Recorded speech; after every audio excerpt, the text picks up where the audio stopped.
बिस्मिल्लाहिर्रहमानिर्रहीम। आज हम refraction in a ripple tank के बारे में बात करेंगे। सबसे पहले तो हम इसकी डेफिनेशन पर जो प्रॉपर हमारे पास है उस पर चलते हैं, फिर हम इसको तरतीब से मैं आगे पढ़ाऊँगा और देखेंगे कि रिपल टैंक में ये होती कैसे है और जनरेट कैसे होती है। रिफ्रैक्शन के बारे में है कि when a wave from one medium, जब एक वेव एक मीडियम से ट्रैवल करते हुए ट्रैवल्स इनटू अनदर मीडियम, वो एंटर कर जाती है किसी दूसरे मीडियम में ट्रैवल करते हुए, इट चेंजेस इट्स डायरेक्शन, तो वो अपनी डायरेक्शन को चेंज कर लेती है।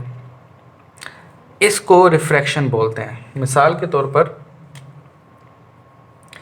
ये तो यूँ सीधी चली जाएगी, लेकिन अगर कोई वेव इस तरह आ रही है हमारे पास, ये वेव तो सीधी चली जाएगी क्योंकि अगर जो सीधी एंटर होगी वो हम उसको रिफ्रैक्शन को ऑब्जर्व नहीं कर सकेंगे। लेकिन अगर कोई किसी एंगल से आ रही है, ये बाउंड्री है एक मीडियम की, ये मीडियम 1 है, ये मीडियम 2 है, तो हम देखेंगे कि वो अपनी इस डायरेक्शन, जो इसको इधर जाना चाहिए था, वो अपनी डायरेक्शन चेंज कर लेती है।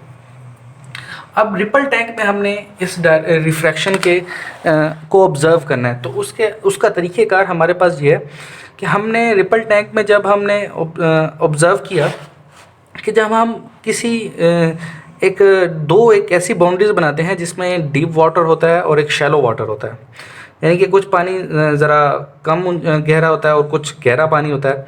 हमने कम गहरा पानी और गहरा पानी बनाने के लिए हमने एक वुडन बॉक्स या कोई भी एक बॉक्स वाटर टैंक के अंदर रख दिया। जो हम साइड व्यू से देखें तो कुछ इस तरह नज़र आएगा, और फ्रंट व्यू से देखें, सॉरी, अबव व्यू से देखें, टॉप व्यू से देखें तो हमें इस तरह नज़र आएगा। ये शैलो वाटर है, ये डीप वाटर है। चूँकि बॉक्स की वजह से इसकी ज़रा ऊंचाई कम हो गई है, गहराई कम हो गई है, तो ये यहाँ पर जो पानी इसके ऊपर होगा वो शैलो वाटर होगा। तो हमने ये ऑब्ज़र्व किया कि डीप वाटर में से जब शैलो वाटर में वेव्स दाखिल होती हैं तो उनकी वेवलेंथ कम हो जाती है। ये हमने कैसे ऑब्ज़र्व किया? हमने रिपल टैंक ऑन किया, नीचे स्लाइड्स पड़ी हुई थी शीट्स पर, हमने ऑब्ज़र्व किया कि जैसे ये वेव्स पैदा हो रही हैं, ये वेव्स, ये जनरेटर लगा हुआ है, वेव जनरेटर, ये वेव्स प्रोड्यूस कर रहा है। तो जैसे ही वो इस बाउंड्री से टकराती हैं तो उनकी वेव्स की जो वेव फ्रंट की जो वेवलेंथ है, सॉरी, वेव्स की जो वेवलेंथ है वो कम हो जाती है।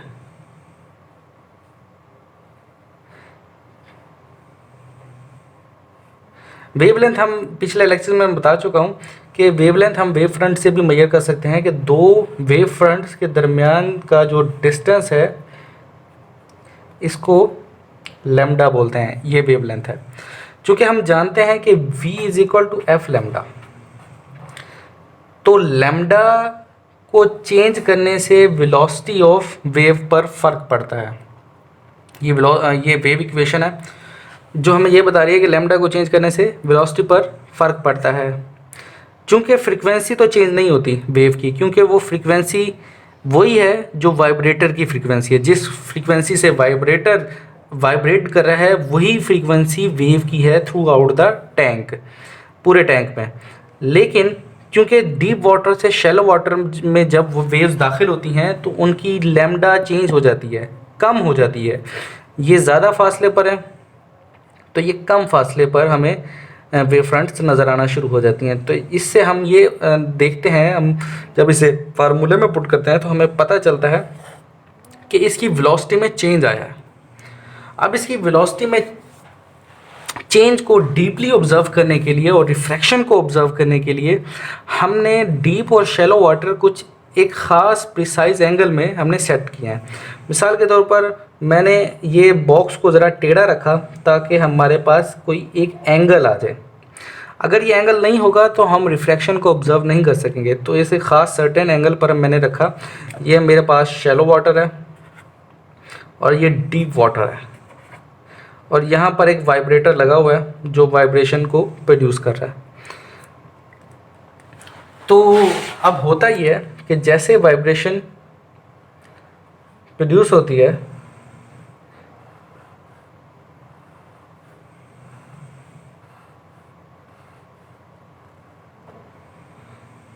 अब ये देखें होता क्या है।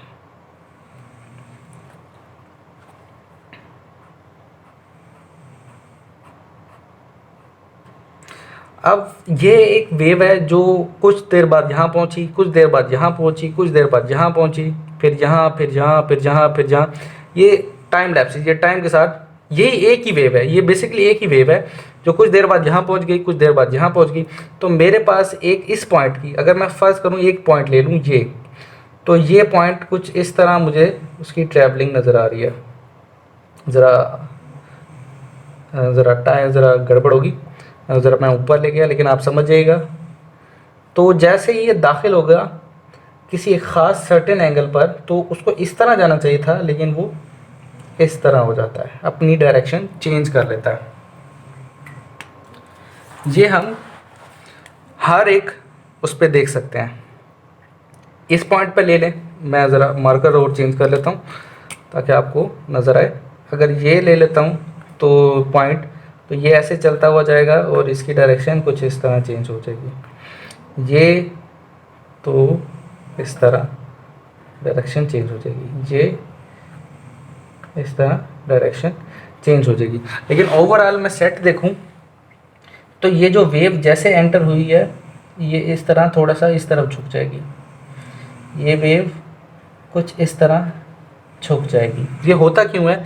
बेसिकली टाइम तो पास कर रहा है, लेकिन जो पॉइंट पहले दाखिल हुआ है वो ज़्यादा पीछे रह जाएगा। मिसाल के तौर पर ये जो वेव फ्रंट है, इस वेव फ्रंट का सबसे पहले कौन सा पार्ट इस शैलो वाटर में दाखिल हुआ है? ऑफ कोर्स ये वाला पार्ट, जो सबसे नीचे वाला पार्ट है वेव का, ये सबसे पहले दाखिल हुआ है, तो ये सबसे पहले पीछे रह जाएगा। ये वाला पार्ट थोड़ा सा उससे आगे होगा क्योंकि ये थोड़ा सा उससे देर में से दाखिल हुआ है, ये वाला पार्ट इससे थोड़ा सा और देर से दाखिल हुआ है, ये वाला पार्ट उससे ज़्यादा और देर से दाखिल हुआ है। तो इस तरह ये कुछ इस तरह नज़र आएगा। फ़र्ज़ करें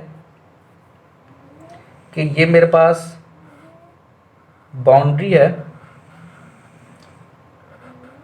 ये शैलो वाटर है, ये डीप वाटर है। तो चूंकि यहाँ से दाखिल हुआ ये वाला पॉइंट शैलो वाटर में यहाँ से दाखिल हुआ, ये वाला पॉइंट यहाँ से दाखिल हुआ, ये डिस्टेंस ज़्यादा है या ये डिस्टेंस ज़्यादा है? ऑफ कोर्स ये वाला डिस्टेंस ज़्यादा है, तो इसने ज़्यादा डिस्टेंस यानी कि ज़्यादा देर शैलो वाटर में रहा है, तो ये ज़्यादा पीछे रह गया। इस तरह ईच एंड एवरी जो अबव पॉइंट्स हैं वो अपनी जितनी देर तक वो शैलो वाटर में रहते हैं उतनी देर तक वो पीछे होते जाएंगे। तो इस तरह हमारे पास ये डायरेक्शन कुछ जो इस तरह थी वो इस तरह हो जाएगी। अगर मैं एक पॉइंट को ऑब्जर्व करूं तो पॉइंट इस तरह उसका एंगल चेंज हो जाता है। लेकिन अगर मैं एक वेव को देखूं, एक वेव फ्रंट को देखूं, तो हम ये देखेंगे कि वो उसका जो नीचे वाला हिस्सा है जो पहले दाखिल होता है वो ज़रा पीछे ज़रा खिसक जाता है, ज़रा टेढ़ा हो जाता है। तो ये मैंने आपको बताया कि ये किस लिए होता है, क्योंकि जो पॉइंट पहले दाखिल होता है वो ज़्यादा पीछे रह जाता है, क्योंकि उसने ज़्यादा डिस्टेंस ट्रैवल किया है शैलो वाटर में, तो वो ज़्यादा पीछे रह जाता है। बेसिकली ये होता स्पीड के कम होने की वजह से। इसकी स्पीड पहले कम हो गई इस पॉइंट की, तो ये ज़्यादा स्लो डाउन हो गया।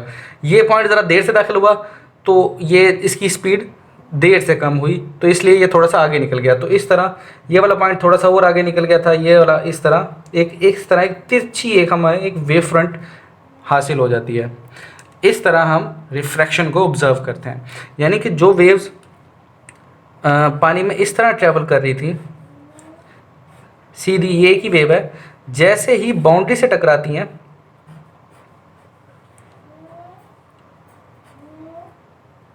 तो उसकी डायरेक्शन इस तरह चेंज हो जाती है। ये मैंने ज़रा ये फर्जी बनाई है, लेकिन आपको समझ आ जानी चाहिए क्योंकि मैंने अब आपको यहाँ पर समझा दिया। उम्मीद है कि आपको समझ आया होगा। अगर आपको नहीं समझ आया और आपका कोई सवाल है तो आप मुझे कमेंट सेक्शन में ज़रूर पूछेगा ताकि मैं उसका जवाब दूँ, या आप मुझे ईमेल भी कर सकते हैं। अल्लाह हाफ़िज़।